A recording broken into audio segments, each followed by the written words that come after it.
Good morning. It is time to talk about the plots that Mary was part of against Elizabeth. There's only one plot that we know for absolute certain Mary was a part of, but there are three that we have pretty good evidence that she was. So the first of which is the Ridolfi plot, which was named after Roberto Ridolfi, who was an Italian banker.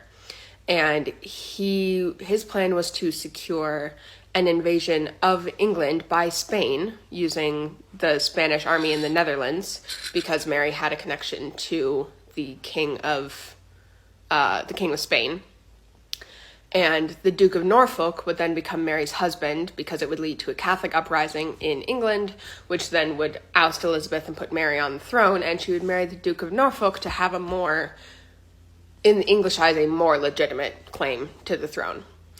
And so by March of 1571, Ridolfi, Mary, and Norfolk were cut off from each other, and so they were sending letters back and forth. And Ridolfi became the go-between, allowing him to sort of play all three the way he wanted.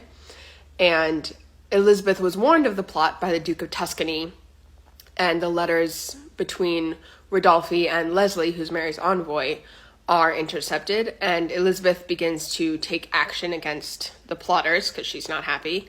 And Mary confesses that she did provide financial backing, and she provided the connection with Spain, and she was she didn't confess to trying to take over the throne, but she did confess to the plot.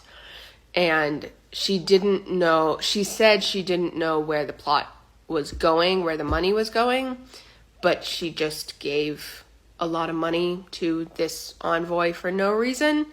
And because of Leslie's confessions, the Duke of Norfolk, who she was supposed to marry, was arrested, tried, and executed, and Mary becomes even more a subject of hatred. And this happened prior to the Babington plot, which I will talk about next.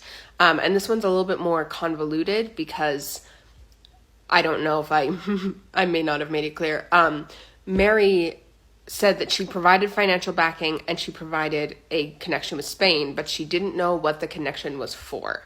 She didn't know what it was being used for. She just knew that they were asking for it, and so she gave it. And so she kept kind of plausible deniability, sort of the way Elizabeth did with cutting off Mary's head, because according to her, she did give money, but she didn't know what the money was for.